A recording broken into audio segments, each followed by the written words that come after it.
Right, so thanks so much for coming on the show today then, Alicia. Could you just tell us a bit about who you are and what you do? Yes, no problem. Hello. So I'm Alicia Bradley. I am the owner of a multi-six-figure beauty salon, and I also run an international beauty coaching business as well.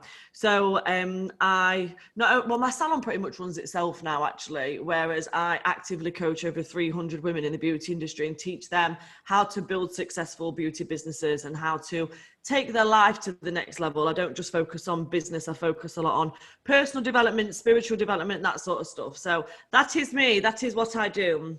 Brilliant. So when did you start out in beauty?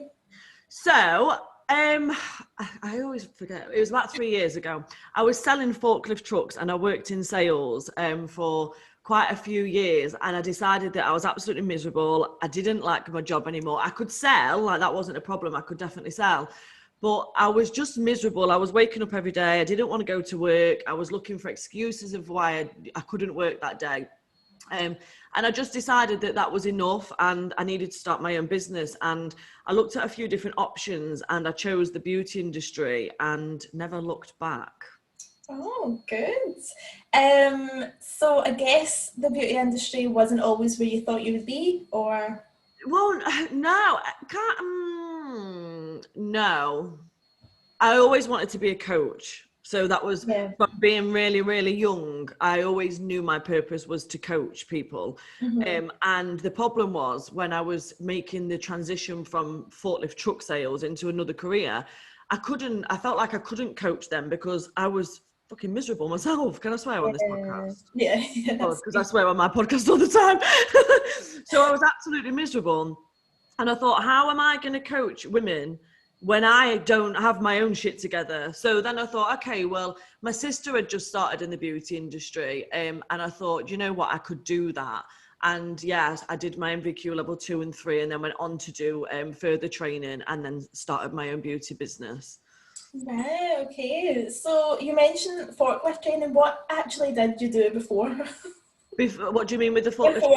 Before So that. I worked in sales. So I actually left school with no GCSEs because I was a little bastard. But I left school with no GCSEs and I applied for a job that I really shouldn't have got on paper, but I got it. And that was basically being an office manager for a business coaching company, funnily enough. And after that role, I wanted something where I had more freedom. And one of my friends said to me, like, you should work in sales. You'd be really good at it. The salary is really good. You get a company car, company phone, company laptop. And I was like, oh my God, I need that. But again, on paper, I shouldn't have got them jobs. So anyway, I applied for it because I'm a bit ballsy like that. And I went for the interview and lied about all my GCSEs, as you do. And I got the job, and that was working in sales. The first one was a cleaning chemical company. And this is where the pattern started, where I was like, so I worked in that company, did really well, smashed my sales, smashed my targets, but after a while I weren't happy. Like I didn't like the job. So I thought, right, I'll change job. I'll sell something different. So then I went into health and safety products. So I was selling like risk assessments, method statements, all these different types of health and safety products for another company. And the same cycle happened again. Like I was winning awards, I was getting really good salaries, really good bonuses, winning trips away, vouchers, all sorts. But it turned out I wasn't happy again. So then I said to myself, this is the last time now that I'm doing this. If I go into another role and I don't like it after so long, it was like a year. I tended to go like every year. After a year, if I'm still not happy, I'm going to have to start my own business. Like this urge inside of me was just like, you're going to have to do it. So that's when I went into forklift truck sales, because I've been selling health and safety products like risk assessments and things like that. My next role in forklift trucks, my salary was really big, like the commission packages was big. So I was like, I can do that. And there's not many women that sell forklift trucks in that industry. I think the company had 550 sales staff and I was one of 2 women. And I actually got to number 1 in that company as well for sales. Like I absolutely smashed it. So the problem was never selling for me. I could do the sales. The problem was I didn't enjoy the job. I didn't enjoy being restricted about what I could do when I could go on holiday. It didn't really like tickle my pickle walking around health and safety sites with hard hats, high vis jackets on. And you know what, like not categorizing all men, but you know, when a man sees a woman walking across like a side, there's like 10 lads around a forklift truck. Oh, my soul used to die. I was like, I hate this. So that's how I ended up in forklift truck sales. And then eventually I was just not happy there either. So that's when I made the transition. That's so good. Such a story. You couldn't make it up, honestly. I've got some right stories I could tell you.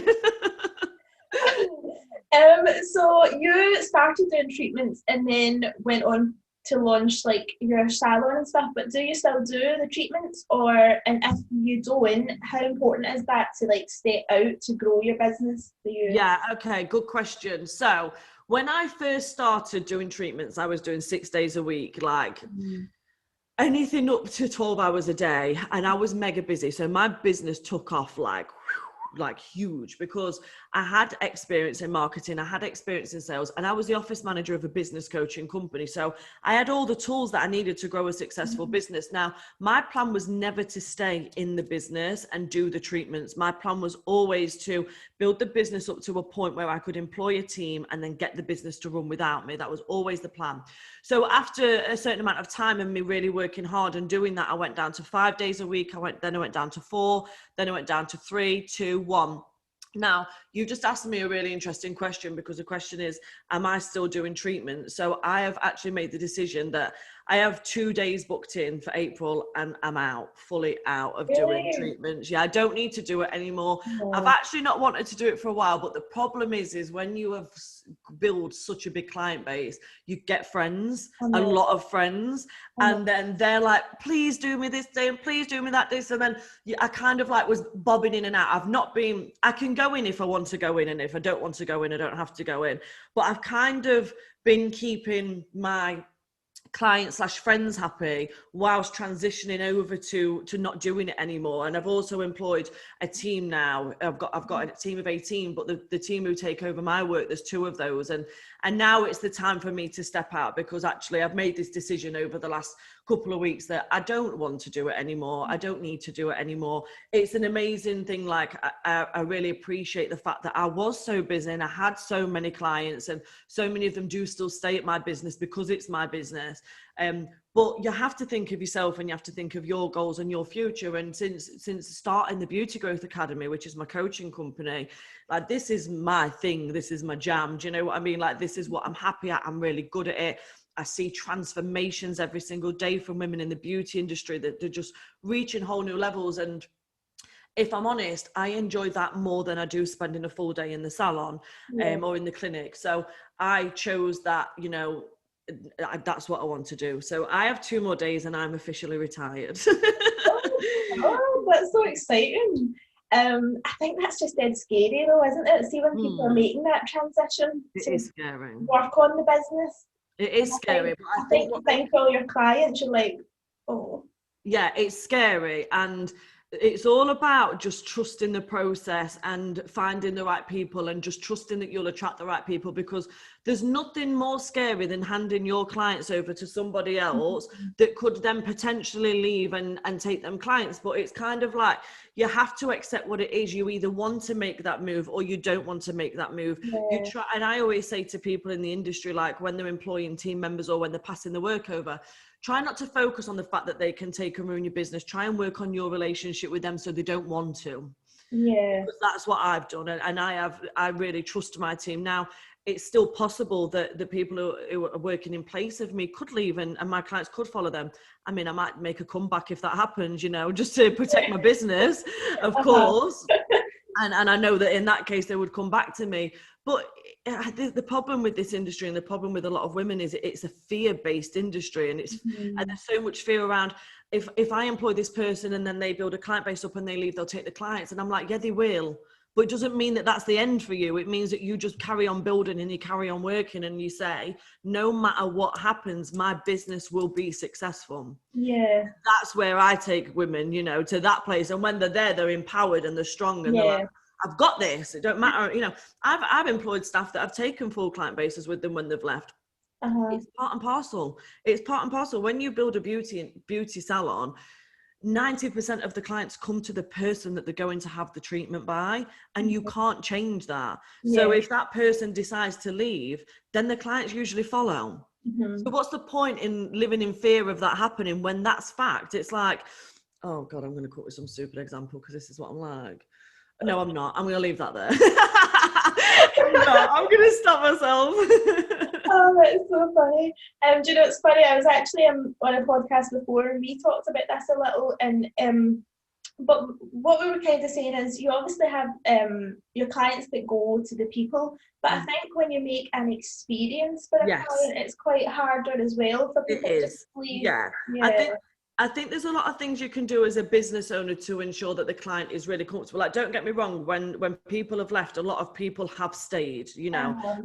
A lot of people have gone and then come back to whoever I've put in place because of that experience. So there is definitely ways that you can secure it. But I just think on an energy level, like if you're wanting to protect your energy, living in fear of something that can happen is only going to attract more of that. So it's like, I'll do everything I can to make clients really comfortable in my salon under my brand with my staff, but I'm not going to sit and stress about the fact that they may leave. Yeah. I just know that I'll replace them if that's what I need to do. So, yeah. Love that.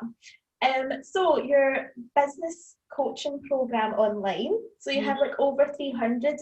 When did you launch that then? And was that always your goal then to have like the coaching side of things? So the coaching was always like part of, like, I was born with the fact that I knew I was going to coach, but I never knew who I was going to coach or how I was going to coach them. And it's funny because when I was building my salon up to a point where I could leave it, I still didn't know that I was going to coach beauty business owners. I was out there thinking, who can I help? I'm like, who can I help? Who needs my help? And all along it's like, duh, you've just built a multi-six-figure salon in a year, Alicia. Help women in this industry. So yeah, the coaching was always a plan, but the beauty business owners weren't. And to be honest as well, like I had a few negative experiences with local beauty salons when I first started.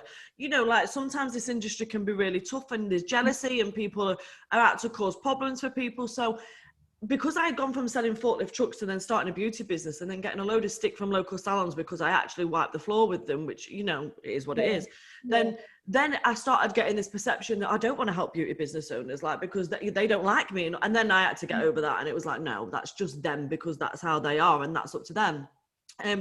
So now I have a members club and I have about 312 members in there at the moment. The members club doors only open a couple of times a year because I really go to work. So as I record this now, the doors are actually closed for enrollment, but I do open them up a couple of times a year for new members. So yeah, I forgot the rest of the question.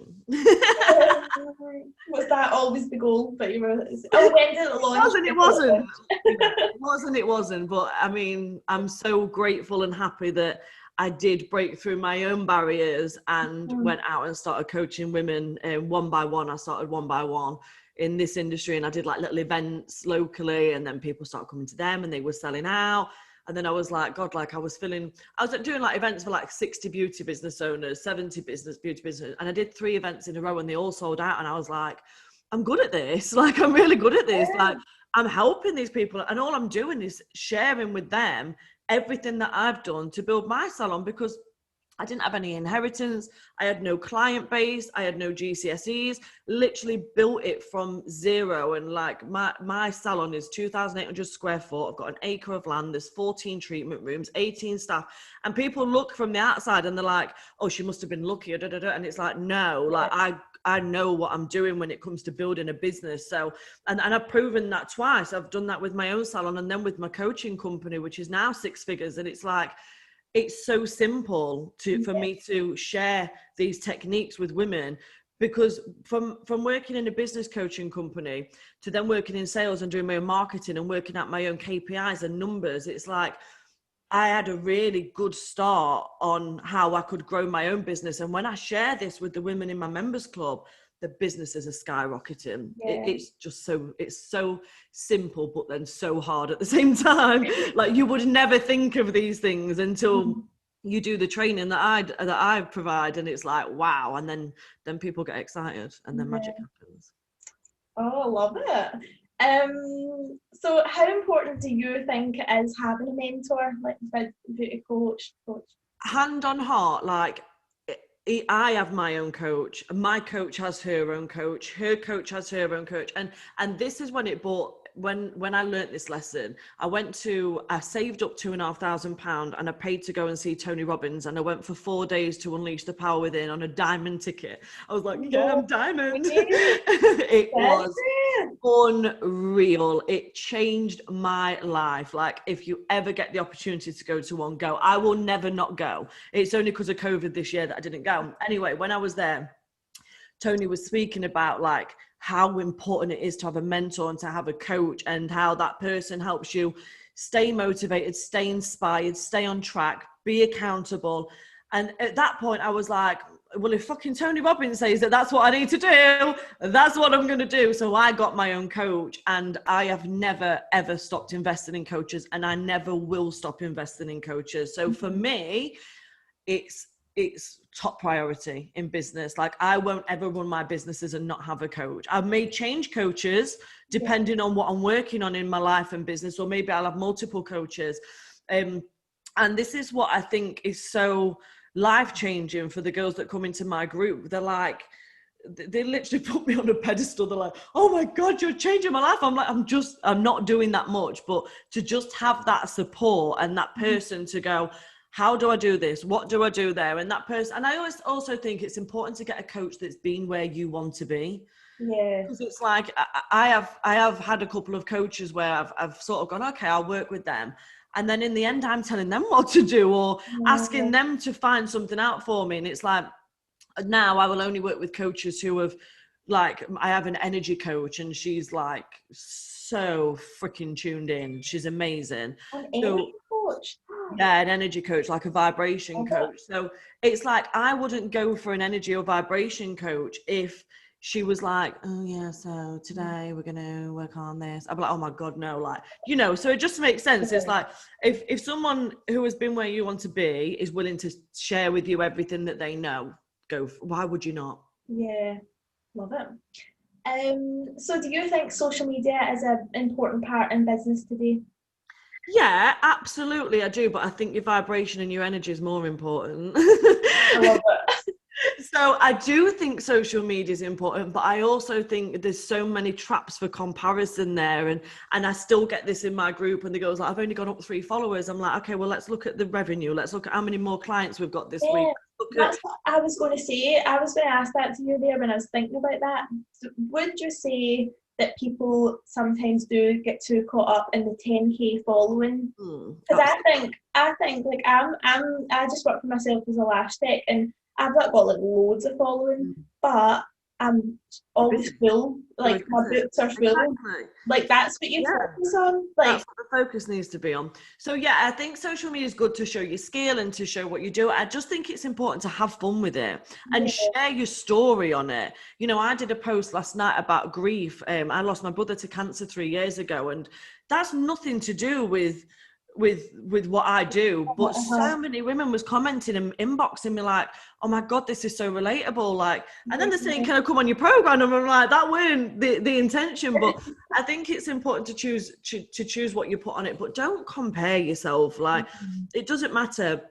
I was saying this in a training video the other week. My sister runs a skin and laser clinic, and she has 2,000 followers on Instagram. Her skin and laser clinic takes like up to 10k a month. Yeah. I know. You know, I know which one I'd rather have the 10k at. Exactly. I know. So younger Alysha then, what were you like growing up? I know you said at school you left with no GCSEs, but did you always have that thing about business? I know you went into job roles, but...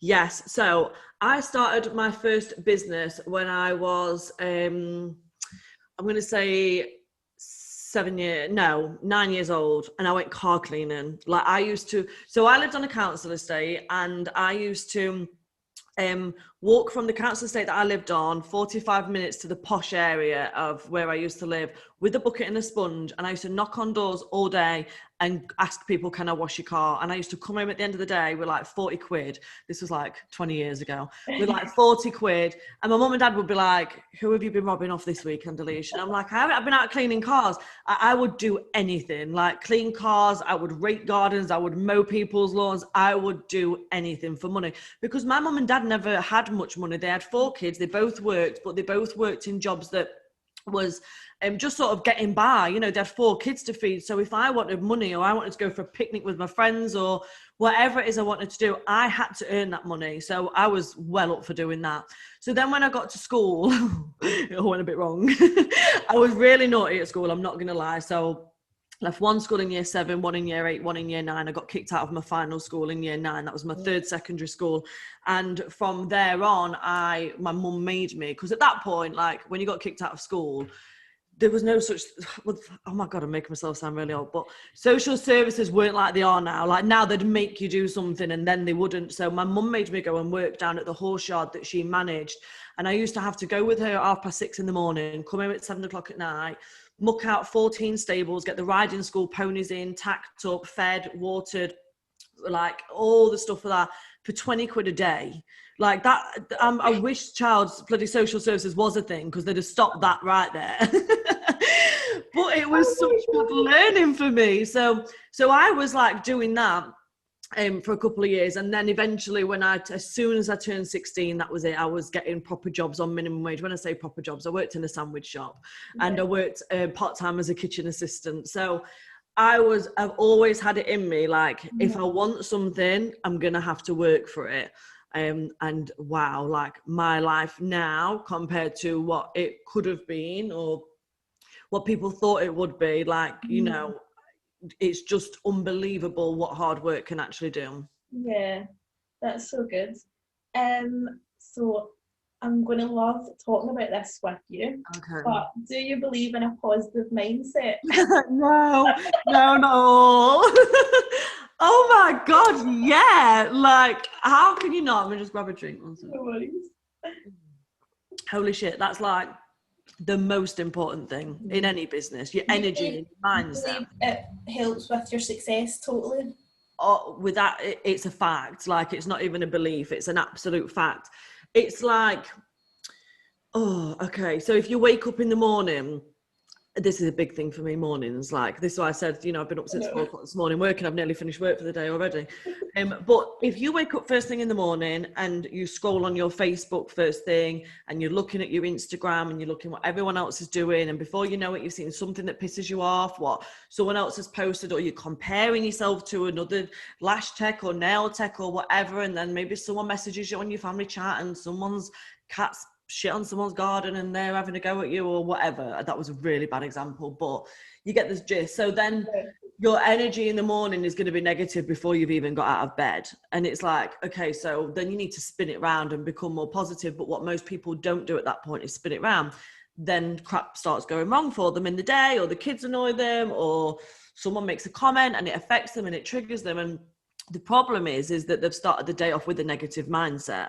So when you flip that and actually do things that serve you, like I will get up in the morning, I will get my coffee, I will go into my front room, I will read a book that I'm working on, I won't look at my phone, I will do some yoga or some meditation, I will think about the goals that I want to achieve, I will write out my to-do list for the day, get my stuff together, and then I might go and look on my emails and on my phone, because anything that comes to me then, it's like, I can deal with that, I can deal with that, I can deal with that.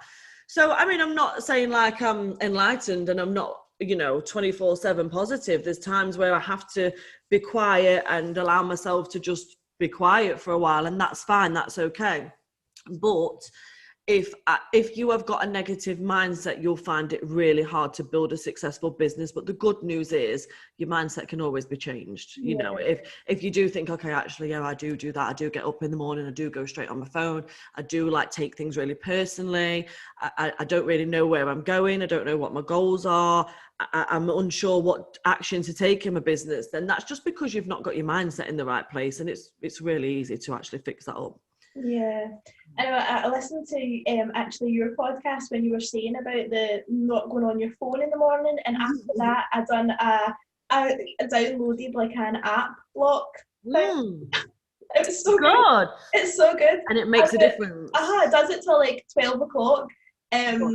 Sometimes I try and have to fix it if somebody's messaging or whatever, but yeah, just like, no, don't do it. It's mainly working and I love it. I feel like I'm more productive in the day. You do. And a good thing to do is charge your phone out of your bedroom. Yeah. Definitely, I do that. I charge my phone downstairs in my kitchen. Actually, I'm actually, this is crazy. I'm actually thinking about creating a phone box, right? oh, And selling it. And I'm not even joking. Someone could take my £1 million idea here, couldn't they? But there we go. So I think like create a box that you have to put your phone in at night. There'll be a little hole at the bottom you put your charger in. So you put your phone in and you like slide the top on this box and you put a little padlock in it. And then you have like your time on the box, like a wipeable one. So I'm not going on my phone until 9 a.m. tomorrow. And then if you do decide to go on your phone the next day, you have to physically get the key and unlock the box. So you have time to think about, am I actually going to do this? Have I got myself together? Have I got, is my energy right? Am I ready for the day? Is my day planned out? Before you go on your phone. It's very important. that's a good idea. Positive mindset is everything. Because listen, in business and life, shit happens, even like I said earlier on about putting that grief post on, like my brother died 3 years ago, shit happens. And if you are not in a strong mindset, it's really easy for that stuff to consume you and pull you down quickly, and then you go into victim mode, and people stay there for months and years. People stay there for lifetimes, and it's like, not on my train, sister. No way. I think a lot of people think when you talk about positive mindset that you're positive all the time, but that's not it. It's like you do have your sad times, or like you are a bit down, but I think it's just important not to stay there. I hate like that people think, I don't know if that sounds bad, but I mean like you just want to be working on getting better and getting more positive, don't you? You don't want to stay there. Yeah, just look after yourself and listen to yourself. If you need a day of doing nothing, have a day of doing nothing. If you need some time out to sit in the bath and cry, go and sit in the bath and cry. That's fine. I say to the girls in my groups, like, I am a spiritual person, but I'm far from a woman who dances naked around trees and eats fucking kale. I listen to Cardi B, I burp on my coaching sessions.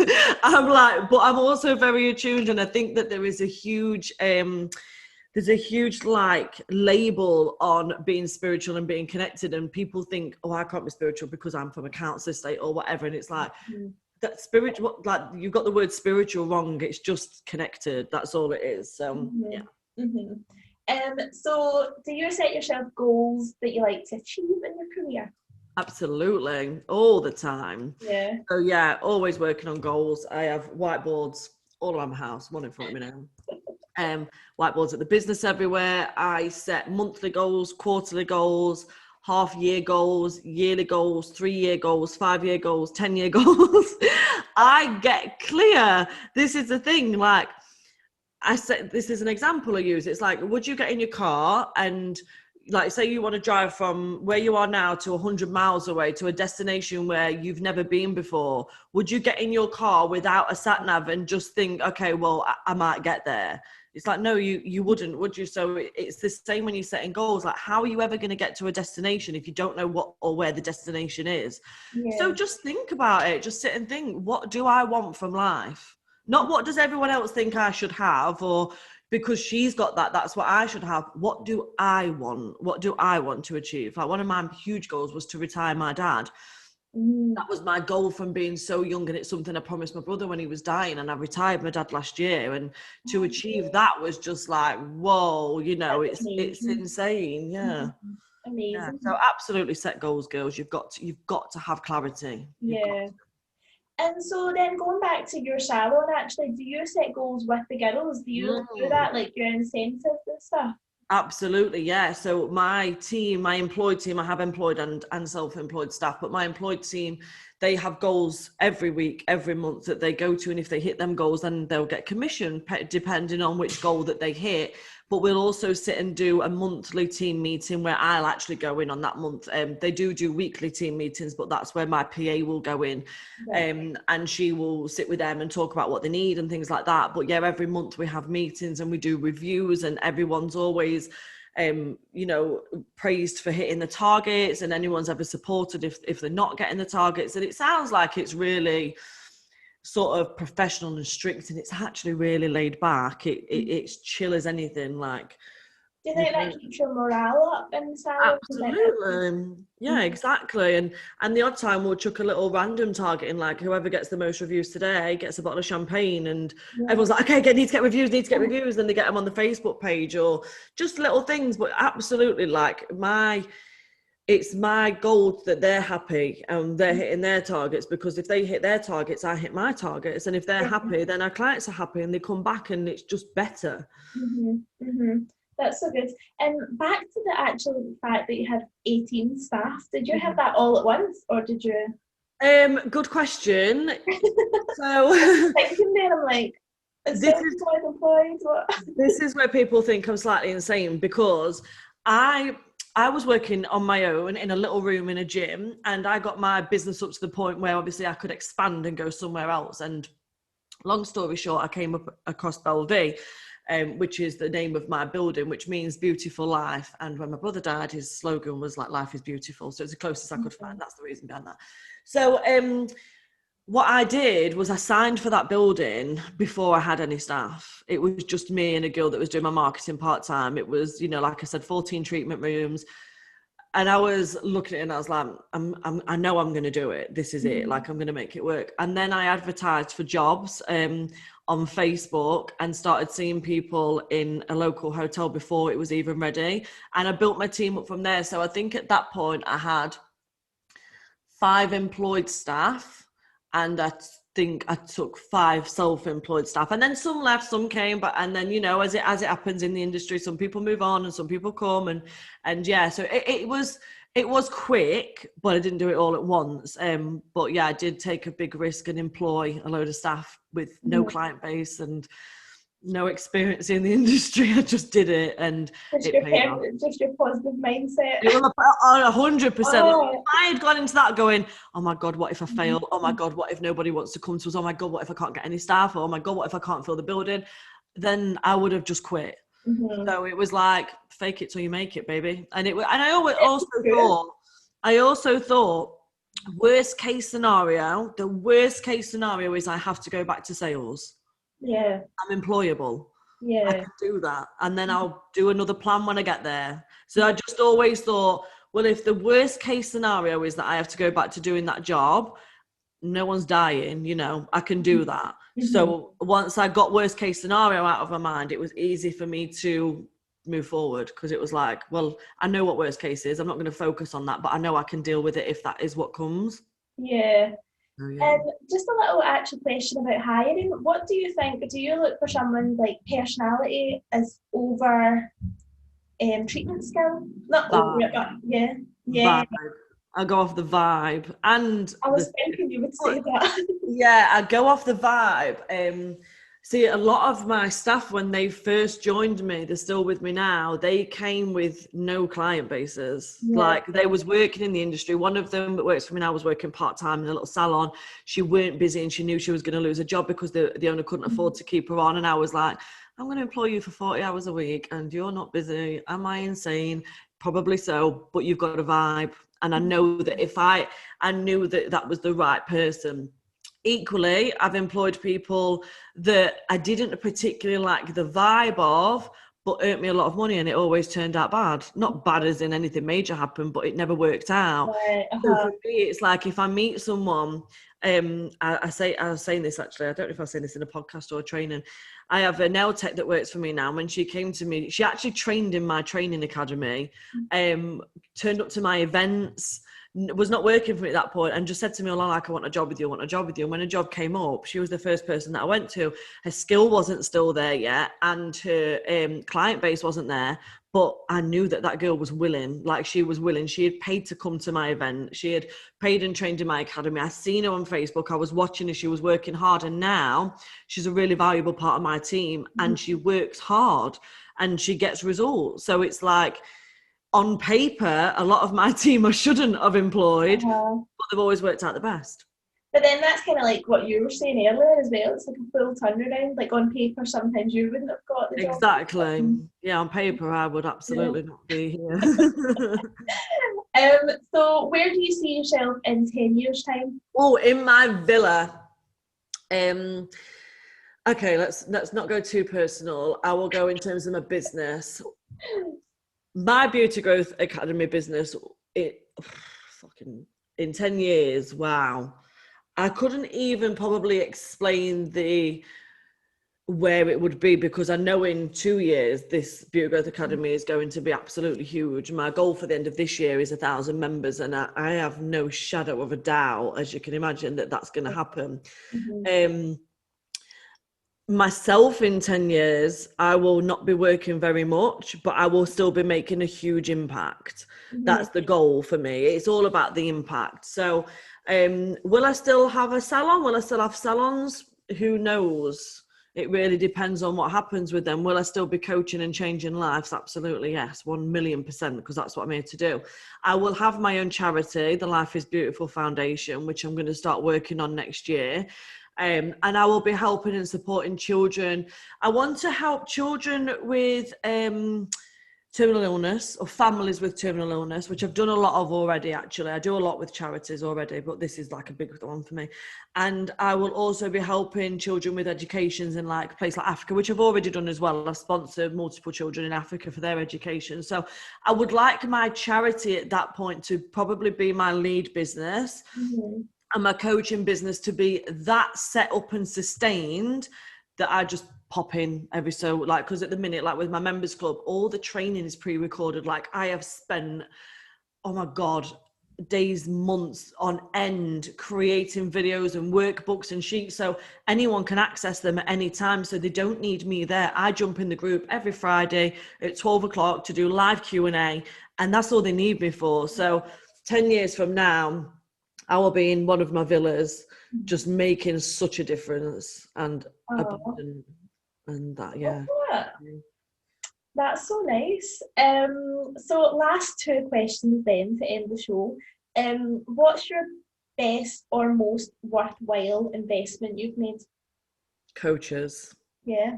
Got to be the coaches. I couldn't put my finger on one. My first coach that I worked with, he was called David, and he helped me fix up some issues. My best I say coaches, actually me. Like I invested in me with a coach. So I just think when you invest in you to become the best version of you that you can be, learn more about whatever it is that you want to do, then it's always going to pay back. It's always going to pay back. I remember seeing a quote on Boss Babe, and they said something like, make money, invest money in me, repeat, make money, invest money in me, repeat. And it was like, that's what I'm going to do.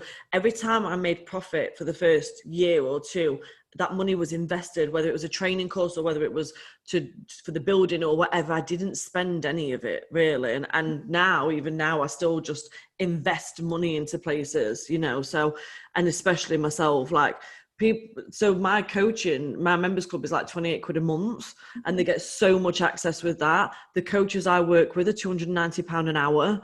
Yeah. Do you know, so it's like when I'm paying 290 quid for an hour, I'm invested, you know, into myself. So that's a big one. Yeah. Did you say two things or one thing? No, just one thing. Okay. And in the last 5 years then, what's a new habit or belief that has improved your life? Habit will be my morning routine. Changed my life completely. And you said belief is, I suppose my belief that's changed my life more now is that anybody can do this. And I truly believe that. And that's what helps me with my coaching, because I truly believe and know that what I've done, anybody can do if they're committed and if they're willing, if they really want to make it work. So that really pushes me forward, because every day I wake up and I'm like, how can I help people today? How can I show them that they can achieve, you know, money in abundance, not having to worry about bills, new cars, new houses, whatever it is that they want. They can do it. So yeah. Good. So where can people find you on social media? So you can look for Beauty Growth Academy on Instagram. So it's beauty_growth_academy. You will find me there. And Facebook, I use my Instagram platform more than my Facebook platform. We run ads and stuff on the Facebook platform, but don't tend to go on there too much. It's mainly there. And I have a free support group that's open whilst I am closed for enrollment.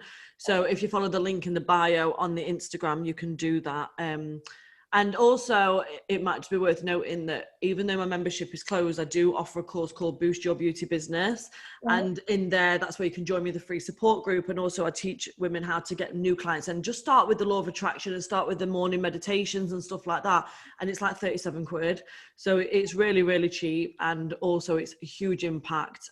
So if you're wanting to grow your beauty business and you're wanting to take it to that next level, but you're not sure about committing to a monthly membership club, or if we're closed, just go and buy that one off and see what you think. I've sold thousands of them, and like, I'm so excited because the next launch that I do, the people who have bought that, because I only actually created this course a few months ago, are going to be joining me in the members club. And they're all, I get emails every day, can I join yet? Can I join yet? I'm like, no, not yet.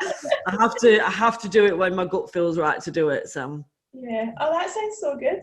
Well, thanks so much for coming on the show again today. It was so pleasure, darling. Oh, can I just quickly mention my podcast? Yes. Yeah, I forgot to. We mentioned it a couple of times, but also I have got the Beauty Growth Academy Unleashed podcast. So if anybody wants to learn more about beauty or about how to run the business or my story, then they can head over and have a quick listen over there too. Yeah, you should really listen. It's really good. Thank you.